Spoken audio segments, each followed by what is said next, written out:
భార్గవి, ఏమైంది భార్గవి? నీకేమైంది? మీ అమ్మగారు రోడ్డు మీద నడుస్తూ సడన్ గా మా కారుకు అడ్డం వచ్చారు. యాక్సిడెంట్ అయింది. ఇప్పుడు మా గ్రాని ఎక్కడున్నారో మాకు తెలీదు. ఇప్పుడు ఆవిడ్ని ఎలా పిలిపించాలి? పేపర్లో ప్రకటన ఇవ్వండి. గ్రాని, మీరెక్కడున్నారో మాకు తెలీదు. మీరెక్కడున్నా వెంటనే ఇంటికి రావాలి. ఇక్కడ అమ్మకి యాక్సిడెంట్ అయ్యి హాస్పిటల్లో చావు బతుకులు మధ్య ఉంది.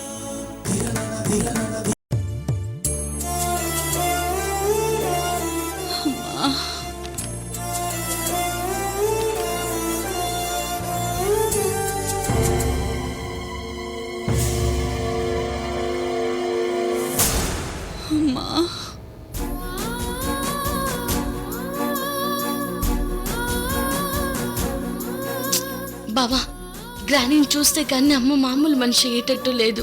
అమ్మా, కానీ పేపర్లో యాడ్ చూస్తేనే కానీ గ్రాని ఇక్కడికి రాదు. కనీసం టైంకి నాన్న కూడా దగ్గర లేకుండా ఇన్సూరెన్స్ పని మీద ముంబై వెళ్ళారు. డాక్టర్, ఇలా ఉంది అమ్మకి. నా ట్రీట్మెంట్ శరీరానికే కానీ మనసుకు కాదు. ఆమె మనసుకు ట్రీట్మెంట్ జరిగితే కానీ ఆవిడ కళ్ళు తెరవరు. అమ్మా,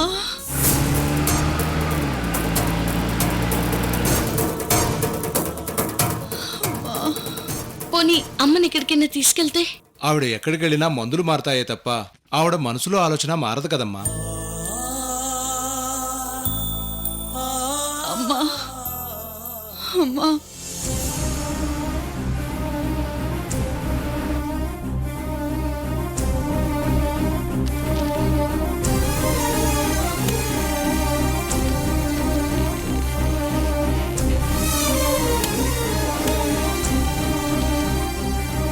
డాక్టర్, ఎలా ఉంది ఆవిడికి? ఒక డాక్టర్గా నా పని పూర్తయింది మేడం. ఆవిడకిప్పుడు అసలు డాక్టర్ వాళ్ళ అమ్మగారే. అమ్మా,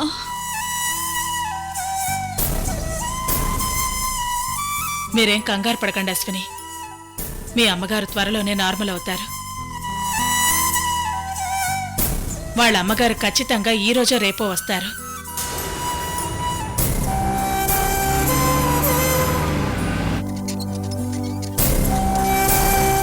గ్రాని వస్తుంది రుద్రాంబ గారు. రాకపోతే ఈ రోజు రేపు చూసి మళ్ళీ యాడ్ వేయిస్తాం.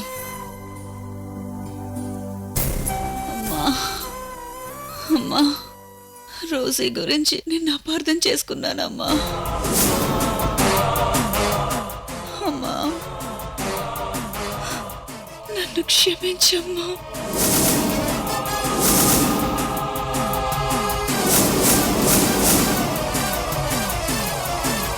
రుద్రాంబ గారు, ఏంటి సడన్ గా అలా చూస్తున్నారు? ఏం లేదు. మీ అమ్మగారి కలవరింతలో నాకు కావాల్సిన వాళ్ల పేరేదో వినబడితేనూ. లేదండి, అత్తయ్య కలవరింపులోనే వాళ్ళ అమ్మగారికి క్షమాపణ చెప్తోంది.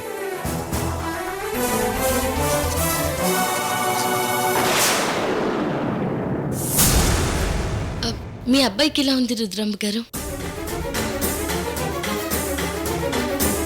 మాంత్రికుడి గుండెని ఎక్కడో 7 సముద్రాల అవతల పెట్టినట్టు నా బిడ్డకు కావలసిన గుండె ఆ దేవుడు ఎక్కడో తెలియని చోట పెట్టొచ్చాడు.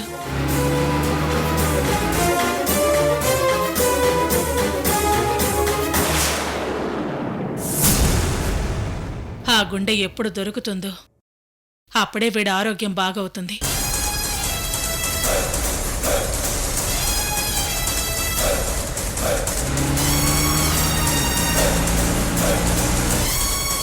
దొరుకుతుంది రుద్రాంబ గారు. ఖచ్చితంగా మీకు కావలసిన గుండె దొరుకుతుంది.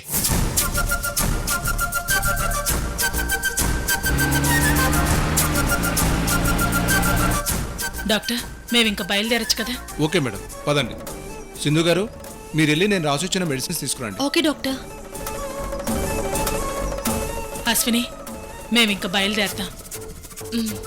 మీ అమ్మగారు జాగ్రత్త. అమ్మా, నేను మళ్ళీ సిటీకి వచ్చినప్పుడు మీ ఇంటికొచ్చి మీ అమ్మగారిని చూస్తాను. అలాగే రుద్రాంబ గారు. వెళ్ళొస్తాం. వెళ్ళొస్తానండి.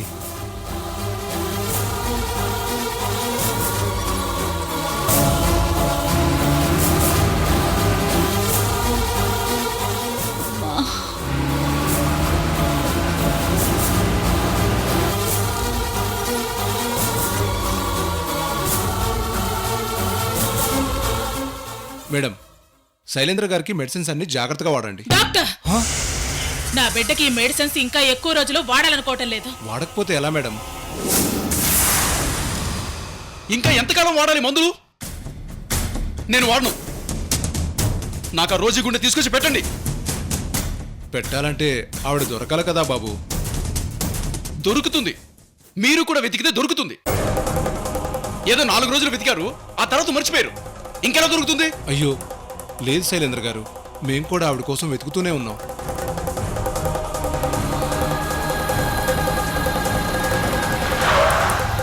వెతుకుతున్నారా? ఆ? ఏంటి మీరు వెతుకుతుంది? కనీసం ఆ రోజు మొహం ఎలా ఉందో మీకు గుర్తుందా? అదేంటి మేడం అలా అంటారు? నేను ఆ రోజుని ఎప్పుడు చూసినా వెంటనే గుర్తుపడతాను. గుర్తుపడతాడంట్రా. మనం తీసుకొచ్చి ఎదురుగా నిలబెడితే అప్పుడు గుర్తుపడతాడు. గుర్తుపడతాడంట. శైల శైల శైల శైల. అత్తయ్య గారు, మెడిసిన్స్ అన్ని తీసుకున్నాను.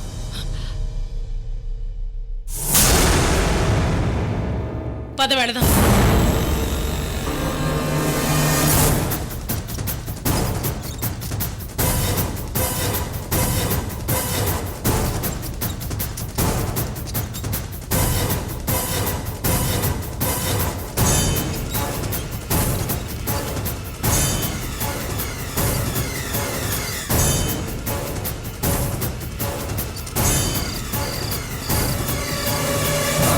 ఈ హాస్పిటల్ నుంచే నన్ను శివాజీ తప్పించి తీసుకెళ్లాడు.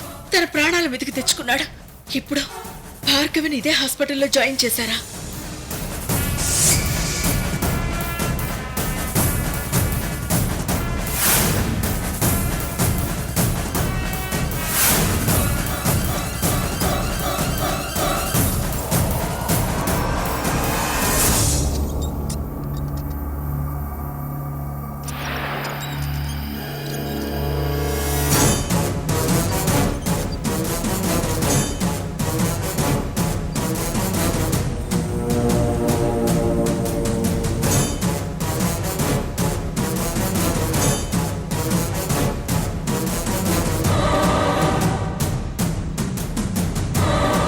రూమ్ నెంబర్ 3లో ఉన్న పేషెంట్ ని బిల్లు కట్టమని చెప్పు. అలాగే. Excuse me. Yes madam. నిన్న యాక్సిడెంట్ అయిన పేషెంట్ భార్గవి ఏ రూమ్ లో ఉన్నారు? ఒక నిమిషం మేడం.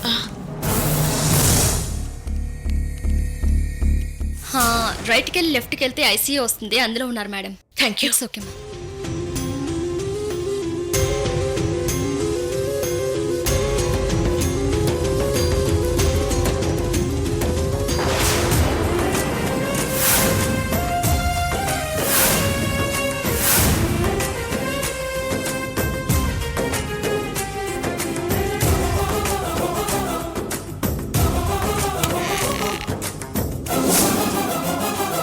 గ్రానీ, భార్గవి భార్గవి భార్గవి భార్గవి. లోకి, భార్గవికి ఏమైంది? మీ మీద బెంగతో రోడ్డు మీద వెళ్తుంటే యాక్సిడెంట్ జరిగింది గ్రానీ. గ్రానీ, ఎక్కడికి వెళ్ళిపోయావు? ఏమైపోయావు? ఇన్ని రోజులు మేము నీకు గుర్తుకు రాలేదా? మిమ్మల్ని మర్చిపోవడం అంటే నన్ను నేను మోసం చేసుకోవడమే. మరి ఎన్ని రోజుల్లో ఒక్కసారి కూడా మమ్మల్ని చూడాలనిపించలేదా? మీకోసం మేము ఎంత బాధపడుతున్నామని మీ మనసుకు అనిపించలేదా? ఇప్పుడు అమ్మకి యాక్సిడెంట్ అయి హాస్పిటల్లో ఉందని పేపర్లో వేస్తే కానీ నీకు ఇక్కడికి రావాలనిపించలేదా? భార్గవి, ఒక్కసారి చూడమ్మా. తను చేసింది తప్పని తెలిసాక ఇన్ని రోజులు పశ్చాత్తాపంతో పిచ్చిదాన్ని అయిపోయి మిమ్మల్ని తలుచుకుంటుంది గ్రానీ. డాక్టర్స్ మీరు వస్తే కానీ అమ్మకి నయం కాదని చెప్పారు. భార్గవి, అమ్మ నేను వచ్చేసాను. భార్గవి, ఒక్కసారి కళ్ళు తెరవు. ఒక్కసారి చూడు. నీకు ఇలా అవుతుందని నేను అసలు ఊహించలేదు భార్గవి. నేను ఇలా చూస్తాననుకోలేదు భార్గవి. కళ్ళు తెరువు భార్గవి. ఒక్కసారి చూడు భార్గవి. భార్గవి, ఒక్కసారి కళ్ళు తెరువు.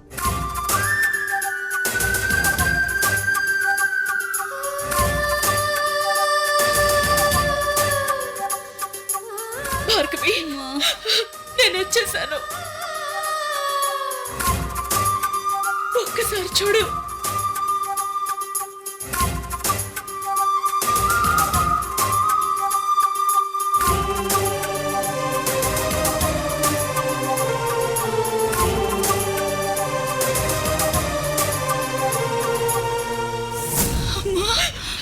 భార్గవి,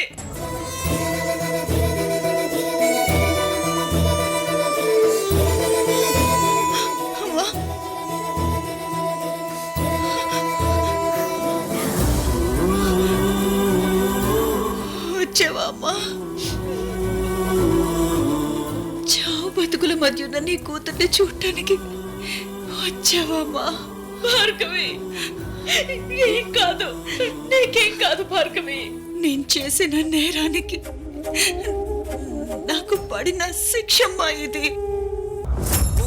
భార్గవి, ఏంటా మాటలు? నువ్వు నాకు అన్యాయం చేయడం ఏంటి? అన్యాయం కాదమ్మా, పాపం అమ్మా. నేను చేసింది భయంకరమైన పాపం అమ్మా. ప్లీజ్ భార్గవి, ఇంకెప్పుడు అలాంటి మాటలు మాట్లాడద్దు. నువ్వు నా కడుపును పుట్టిన నా కన్న కూతురివి. ఈ రక్తం శరీరం మొత్తం నువ్వే. నాకు నువ్వేం చేసినా నేను క్షమించగలను అమ్మా. అడక్కుపోయినా క్షమించే నీలాంటి అమ్మను దూరం చేసుకున్నాను. నేను చాలా దుర్మార్గురాలనమ్మా. అయ్యో వద్దు భార్గవి, ఇంకేం మాట్లాడుకో. చాలా దెబ్బలు తగిలాయి. ఇలాంటి టైంలో నువ్వు ఇలా మాట్లాడకూడదు. కాసేపు పడుకో. లేదమ్మా, నాకేం కాలేదు. నేను నార్మల్ గానే ఉన్నాను. ప్లీజ్ భార్గవి, ఇంకేం మాట్లాడొద్దు అన్నానా? ప్లీజ్ పడుకో. కంగారు పడుకోమ్మా. నిన్ను చూశాక నా మనసు చాలా తేలిక పడిందమ్మా. అవును గ్రాని, ఇంతసేపటి వరకు స్పృహలో లేకుండా మిమ్మల్ని కలవరించిన అత్తయ్య మీ గొంతు వినగానే స్పృహలోకి వచ్చిందంటే నిజంగా ఇదొక మిరాకిల్లా ఉంది గ్రాని.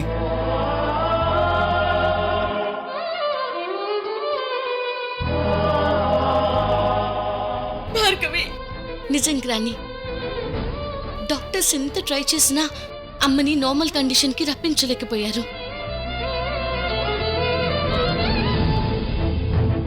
తల్లి ప్రేమంటే అదే అశ్విని. అమ్మ ప్రేముంటే ఈ డాక్టర్లు, ఈ మందులు ఏవి అవసరం లేదు అశ్విని. కరెక్ట్ మేడం, మీరు చెప్పింది 100% కరెక్ట్. మీకు ఇంకా ఏ ట్రీట్మెంట్ అవసరం లేదు.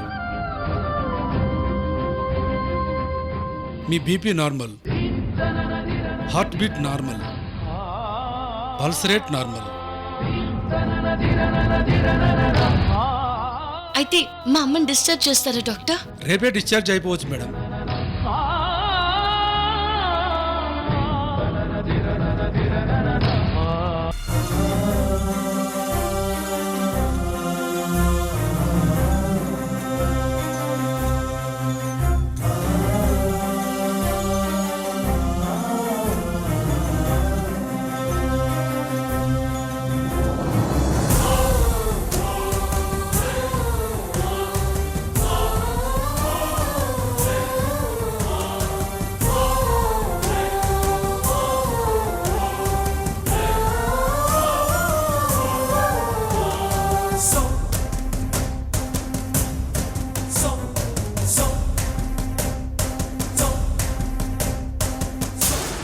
ఏంటమ్మా అక్కడే ఆగిపోయావు?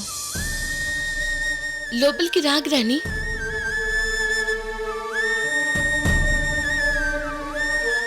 రండి గ్రాని.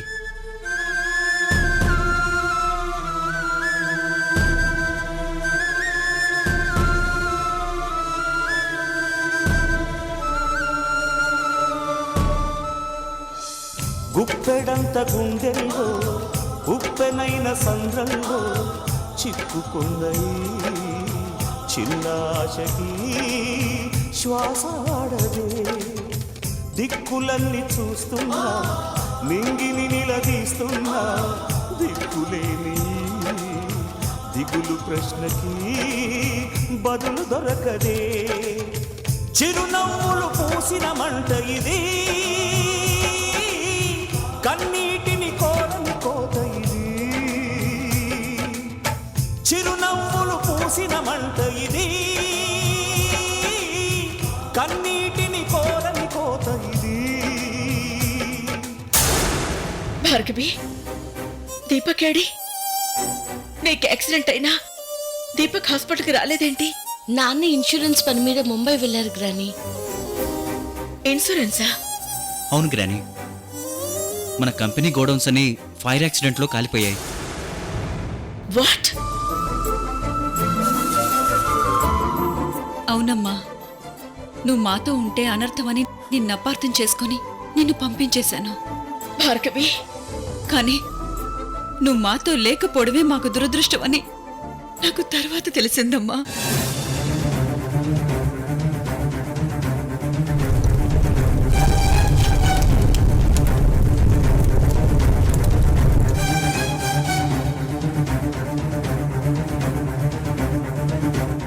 నువ్వు ఇక్కడ లేకపోవడం వల్ల ఇన్సూరెన్స్ రాలేదు. ఇన్సూరెన్స్ రాకపోతే మనం రోడ్డున పడతాం.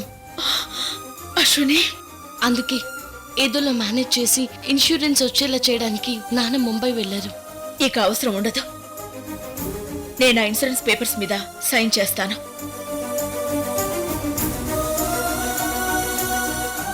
ఆ పేపర్స్ రెడీ చేయండి. దీపక్కి ఫోన్ చేసి వచ్చేమని చెప్పండి. అలాగే గ్రాని. భార్గవి, నువ్వు వెళ్ళి రెస్ట్ తీసుకో. లేదమ్మా, నాకిప్పుడు ఏ రెస్ట్ వద్దు. నేను నీ దగ్గరే కూర్చుంటాను. భార్గవి, పద.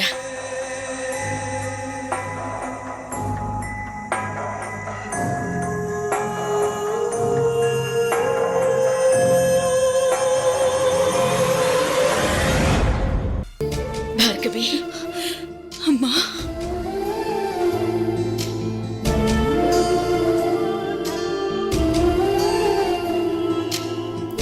గ్రాని, నిన్నొక విషయం అడిగినా? నేను మొన్న వరంగల్ వెళ్ళాను. అక్కడ సీత అని సేమ్ ఒక ఆవిడ మీలాగే ఉంది.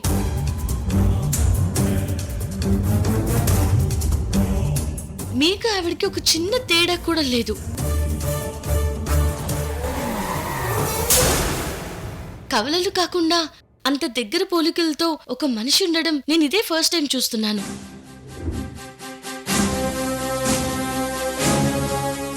ఇది ఎలా సాధ్యం గ్రాని? అవును, ఎలా సాధ్యం?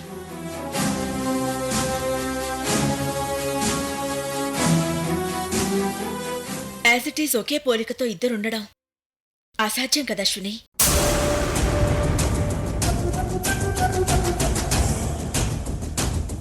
అంటే అక్కడ నీలా ఉన్న మనిషి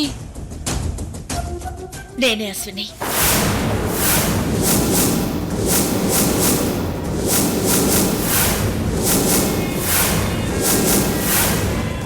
అవును అశ్విని, అది నేనే.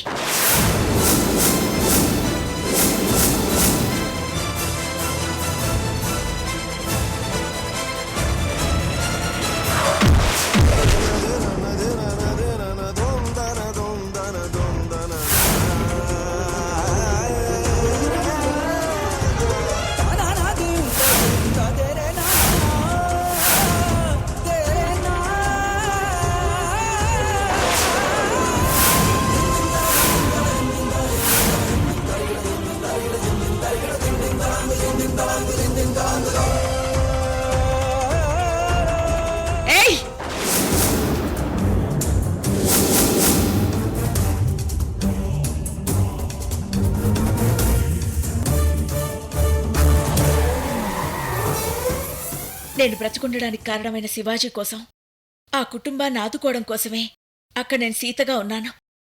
నా గురించిన నిజాలు తెలిస్తే వాళ్ళెక్కడ నన్ను దూరం చేస్తారో అన్న ఆలోచనతోనే నేను సీతనయ్యాను. ఇప్పుడు నేను ఇక్కడికి వచ్చాను. అక్కడ వాళ్ళు ఎలాంటి ఇబ్బందులు పడుతున్నారో ఏంటో.